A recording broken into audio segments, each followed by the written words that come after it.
Plan ছিল আজকে শুধু মাছের ঝোল আর ভাত বানাবো। বর বাজার থেকে ফিরে এসে বলল বাজারে নাকি কোনো ভালো মাছই নেই, পাওয়া গেছে শুধু লোটে মাছ। ওর আবার লোটে মাছের ঝোলটা ঠিক পছন্দ নয়, তাই লোটে মাছের বড়া বানানোর প্ল্যান করে ফেললাম। আজ তোমাদের সাথেও শেয়ার করব এই মুচমুচে বড়া বানানোর কিছু টিপস অ্যান্ড ট্রিক্স।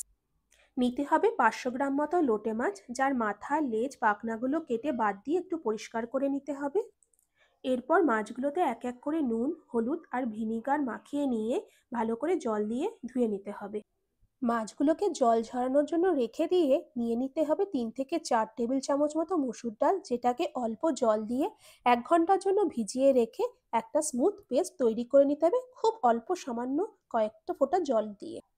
লোটে মাছের জল ঝরে গেলে এগুলোকে ছোট ছোট পিস করে কেটে নিয়ে তাতে মেশাতে হবে লঙ্কা গুঁড়ো, নুন, হলুদ, জিরে ধনে গুঁড়ো, চালের গুঁড়ো, বেসন, মসুর ডাল বাটা, আদা রসুন বাটা, পেঁয়াজ, কাঁচা লঙ্কা কুচি, ধনেপাতা কুচি আর একটু গরম তেল।